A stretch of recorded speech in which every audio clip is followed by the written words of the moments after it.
I drove 4 hours for Christmas. My sister opened the door, laughed, and said, "This year's just for family." I turned around without a word. 20 minutes later, her husband accidentally texted me. Why would that loser even show up? I smiled, logged in, and terminated every payment I covered. By sunrise, 31 missed calls, and one message. We need to talk. I, 34 am, drove 4 hours through the worst December snowstorm I'd seen in years, white-knuckling the steering wheel while my GPS recalculated the route 3 times due to road closures. My fingers ached from gripping so tight, but I was determined to make it to my sister's house for Christmas Eve dinner. We'd had our differences over the years, but family was family, and I'd never missed a Christmas with them. The windshield wipers struggled against the heavy snow as I pulled into her driveway at 6:47 p.m., exactly 13 minutes late. The house looked warm and inviting, golden lights spilling from every window, and I could see shadows moving inside. My stomach growled, reminding me I hadn't eaten since breakfast, saving room for what my sister always called her legendary Christmas feast. I grabbed the carefully wrapped presents from my back seat and trudged through the ankle-deep snow to the front door. The porch light flickered on before I could even ring the bell. My sister opened the door, took one look at me standing there with snow melting off my jacket and gifts in my arms, and burst into laughter. She told me, still giggling, that this year was just for family. The words hit me like a physical blow. I stood there for a moment, snow continuing to fall on my shoulders, trying to process what she'd just said. The warmth from inside her house seemed to mock me as I realized I wasn't welcome. I didn't argue. I didn't ask for an explanation. I simply turned around, walked back to my car, and drove away. The presents stayed on her porch. 20 minutes into my drive home, my phone buzzed with a text notification. I glanced at it while stopped at a red light, expecting maybe an apology or at least some explanation. Instead, I saw a message clearly meant for someone else. Why would that loser even show up? The sender was my brother-in-law. I sat there at that red light, reading and rereading those 8 words. Cars honked behind me when the light turned green, but I barely heard them. Something cold and calculating settled in my chest, replacing the hurt and confusion I'd been feeling. You see, there were things my sister and her husband didn't know about my financial situation. Over the past 5 years, I'd quietly been covering several of their major expenses. When my brother-in-law's construction business nearly went under 3 years ago, I'd anonymously paid their mortgage for 6 months. When my sister needed that expensive dental work last year, I'd covered it through a dental emergency fund I'd convinced her employer to establish. When their son needed specialized tutoring for his learning disability, I'd been the mysterious benefactor who paid the $800 monthly fee. They never knew it was me. I'd made sure of that. But every payment had gone through accounts I controlled. Every arrangement had been made through shell companies I'd established. I was a forensic accountant by trade, and I knew how to move money invisibly when I needed to. I pulled into a 24-hour diner and ordered coffee I didn't want. Then I opened my laptop and got to work. First, I terminated the mortgage assistance. The anonymous monthly payment of $2,400 that had been keeping their house current would stop immediately. Next, I canceled the dental fund payments. My sister still had 4 more months of treatment scheduled, each costing $650. Finally, I ended the tutoring arrangement. Their son's sessions were scheduled to continue through June, at nearly $800 per month. By the time I finished, it was 2:30 a.m. I'd systematically dismantled every financial safety net I'd quietly built for them over the years. The total monthly support I'd been providing without their knowledge was just over $4,200. Within 30 days, they'd start feeling the impact. I drove the remaining 2 hours home through the continuing snowstorm, arriving at my empty apartment as the sun began to rise. I made myself breakfast and tried to read, but I couldn't concentrate. The hurt from being turned away was still there, but it was overshadowed by a grim satisfaction at what I'd done. The phone call started at 6:15 a.m. My sister called first. I let it go to voicemail. Then my brother-in-law called. Voicemail again. Then my sister called back. By 8 a.m., I had 17 missed calls between the two of them. I deleted each voicemail without listening. The calls continued throughout the day. My phone buzzed constantly with their attempts to reach me. I spent Christmas Day alone, which wasn't entirely unusual for me, but this year felt different. This year felt deliberate. By sunset on Christmas Day, I had 31 missed calls total. Then, at 7:42 p.m., a text message arrived from my sister. "We need to talk." I stared at that message for a long time before responding. I told her I thought she'd made it clear that I wasn't family anymore. The response came back within minutes, asking what I meant by that. I sent her a screenshot of her husband's text message. The phone rang immediately. I answered on the sixth ring. My sister was crying as she tried to explain that there had been a misunderstanding. She claimed she hadn't meant to exclude me permanently, just that this particular Christmas was supposed to be immediate family only. Her husband, she said, had been drinking and sent that text in poor judgment. I asked her why I hadn't been informed ahead of time about this change in plans. Why I'd been allowed to drive 4 hours in a blizzard just to be turned away at the door. The silence on her end stretched long enough that I could hear her children playing in the background. She admitted they'd discussed telling me not to come, but had decided it would be easier to just explain at the door. Her husband had apparently convinced her that I'd understand and wouldn't make a big deal about it. I told her I understood perfectly now. Update 1. 3 weeks passed before my sister called again. This time, the panic in her voice was unmistakable. She said they were having some unexpected financial problems and asked if I knew anything about their mortgage assistance program being canceled. I expressed surprise and concern, asking what kind of assistance program she was referring to. She explained about the anonymous benefactor who had been helping them for years, how the payments had suddenly stopped, and how they were now facing foreclosure proceedings. I suggested she contact her bank to see if there had been some administrative error. Maybe the benefactor had simply forgotten to renew their commitment. She asked if I could help them out temporarily, just until they figured out what happened with their mysterious donor. The amount she mentioned, $2,400 per month, was exactly what I'd been providing. I told her that was a significant sum, and I'd need to think about whether I could manage that kind of ongoing commitment.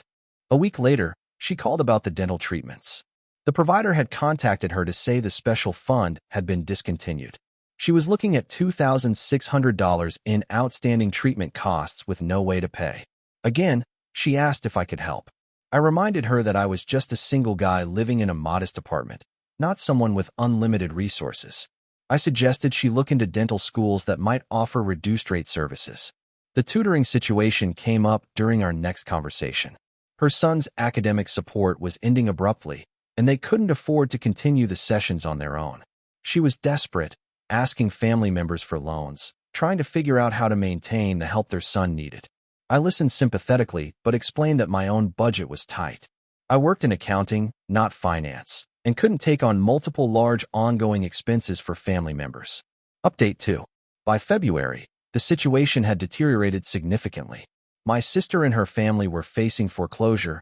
Her dental problems were causing her constant pain, and their son was struggling academically without his tutoring support.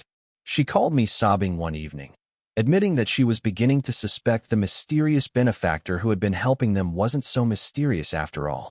She asked point-blank if I had been providing their financial assistance. I asked her what would make her think that. She said the timing of everything ending, combined with my unusual questions about their finances, had made her wonder. Plus, she'd been thinking about my job in forensic accounting and how I'd know how to move money without leaving obvious traces.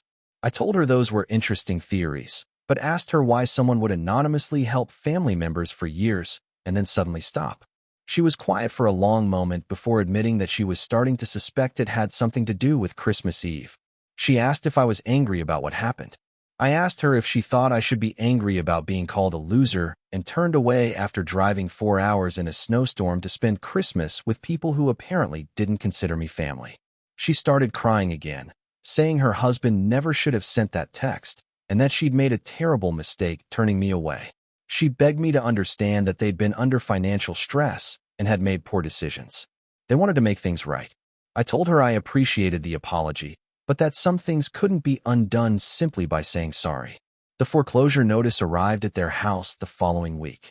My sister called me in complete panic, saying they had 30 days to bring their mortgage current or lose their home. The amount needed was nearly $15,000, 6 months of missed payments plus penalties and fees. She asked if there was any possibility that their anonymous benefactor might resume payments, or if I had any way to contact whoever had been helping them. The desperation in her voice was evident, but I maintained that I had no special knowledge about their financial arrangements. Update 3. 3 days before they were scheduled to lose their house, my brother-in-law called me directly. This was unusual. He and I rarely spoke one-on-one.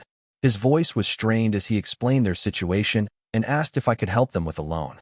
I asked him why he thought I'd be in a position to help with such a large amount. He said my sister had mentioned that I might have more resources than I typically let on. I reminded him of his text message from Christmas Eve, asking if he really thought a loser would be someone to turn to in a crisis. The silence that followed was uncomfortable and long.